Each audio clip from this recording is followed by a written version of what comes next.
Le coup de projecteur des vraies voix. Le coup de projecteur, tous les projecteurs du monde entier seront braqués sur Anchorage. C'est où? C'est en Alaska. C'est demain cette rencontre entre Donald Trump et Vladimir Poutine. Une première rencontre en vue peut-être de négociations permettant à mettre fin, au moins temporairement, à la guerre en Ukraine. Beaucoup d'Ukrainiens et de supporters des Ukrainiens soupçonnent Donald Trump de vouloir tout céder à Poutine pour obtenir enfin une paix.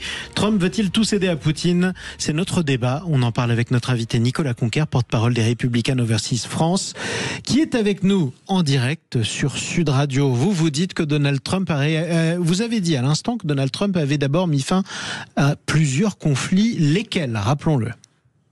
Alors on peut commencer par entre l'Inde et le Pakistan, on peut parler de la RDC et du Rwanda, et plus récemment, il y a tout juste une semaine, un accord de paix historique d'un conflit qui durait de plus de 4 décennies entre l'Azerbaïdjan et l'Arménie. C'est tout à fait important de le mentionner parce que ce sont deux anciens pays qui faisaient partie des républiques soviétiques, et donc ça montre la perte d'influence de Vladimir Poutine sur ces anciens pays qui sont censés être ses alliés. Donc peu à peu, Donald Trump, et sans parler évidemment de la guerre des 12 jours qui a été terminée avant même qu'elle commence grâce à ce coup fatal sur le nucléaire iranien. Donc Donald Trump, faiseur de paix, faiseur de deal, et je pense que c'est l'homme de la situation pour mettre fin à ce conflit entre la Russie et l'Ukraine. Alors sachez que au moins deux de nos vraies voix ne sont pas du tout d'accord avec vous, et c'est pour ça que vous allez débattre avec elle. Anthony Martin-Smith d'abord vous répond. Comment vous expliquez qu'il arrive à autant de miracles et où les feux se rallument derrière?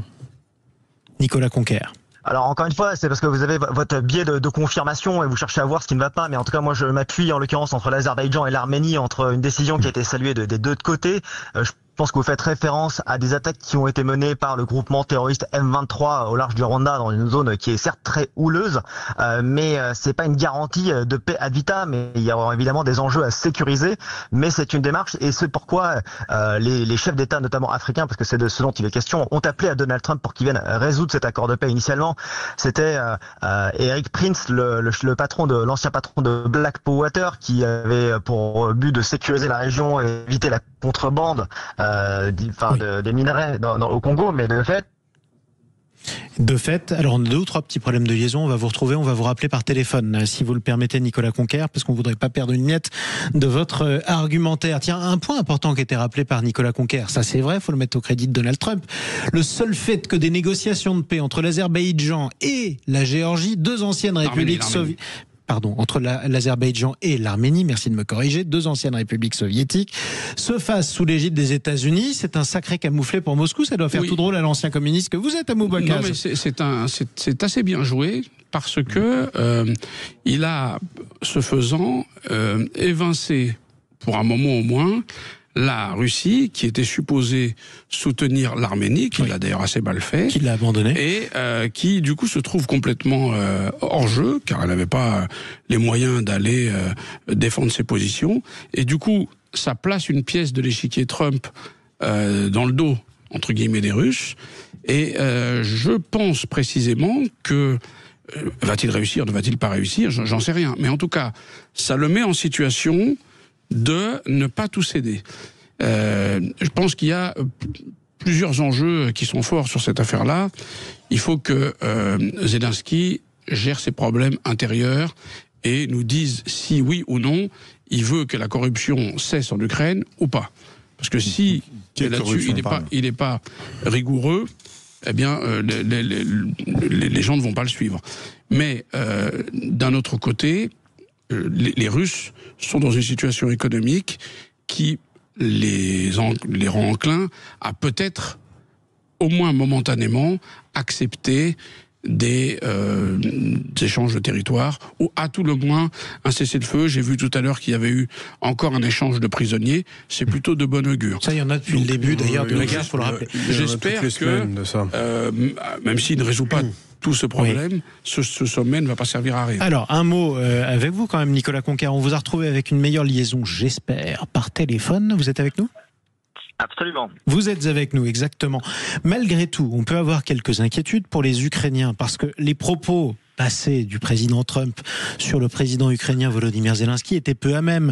Les propos tenus par un certain nombre de vos camarades républicains, notamment aux États-Unis, sur l'Ukraine, sont peu amènes. Est-ce que l'Amérique de Donald Trump aujourd'hui a vraiment envie de protéger ce qui reste, je suis bien obligé de le dire comme ça, de l'Ukraine, de la Russie?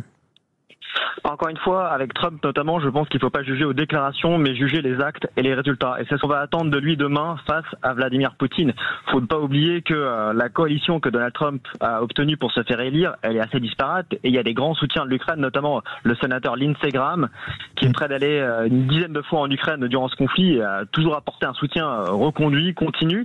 Et aujourd'hui, même lui en appelle à intervenir pour la paix. Donc il y a une volonté, et je pense que la situation a changé au bout de 3 ans et demi. On voit que c'est un conflit qui se gèle. Même l'opinion, selon Gallup, en Ukraine change. En 2022, ils étaient 3 Ukrainiens sur 4 à vouloir une poursuite du contenu du conflit jusqu'au boutiste.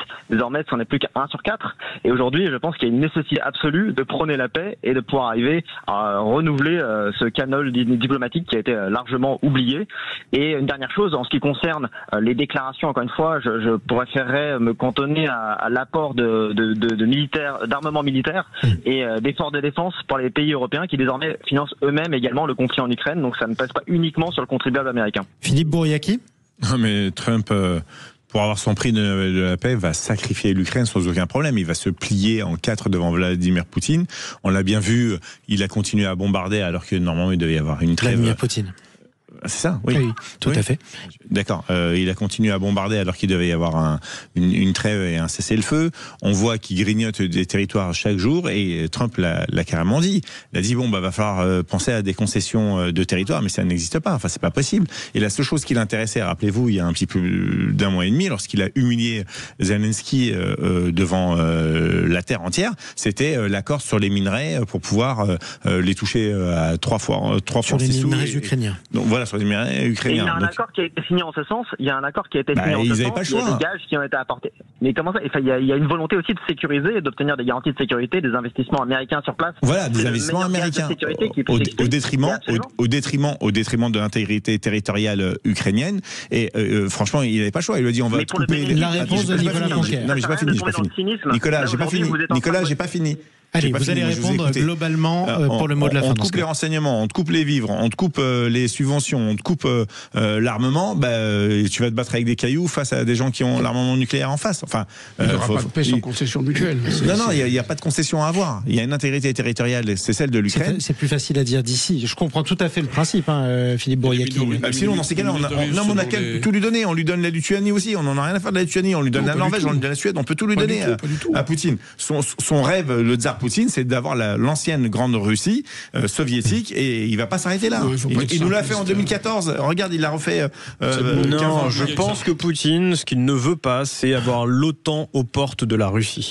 C'est principalement ça qui aujourd'hui l'anime.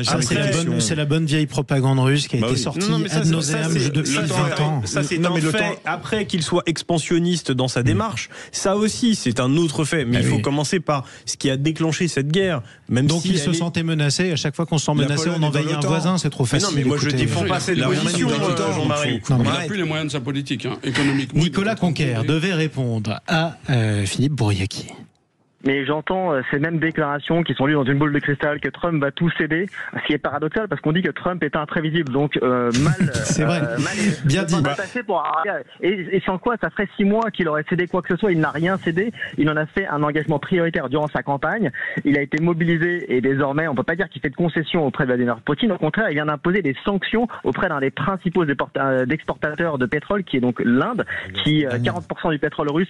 Et c'est évidemment ça qui va mettre Vladimir Poutine dos au mur et qui va l'amener à revoir. Le timing n'est pas anodin. Dans la même semaine, il y a eu l'accord de paix dont on a parlé entre l'Arménie et l'Azerbaïdjan. Il y a eu les sanctions contre l'Inde. Vladimir Poutine n'a plus les moyens de mener sa guerre. Donc ça contribue dans ce jeu. Effectivement, par la Chine. Le timing, il est passé de 24 heures à 8 mois. Moi, je vous parie un burger. Bon, écoutez, vous parierez ce que vous voulez, mais on va pas parier malgré tout des choses aussi triviales sur un sujet aussi dramatique. Quel que soit le nombre de victimes. Chers amis, malheureusement, c'est la fin de ce débat et on en reparlera de toute façon demain, honnêtement. Et demain, puisqu'on n'aura pas le choix d'en parler, ce sera l'actualité du jour. Nicolas Conquer, j'aimerais vous remercier.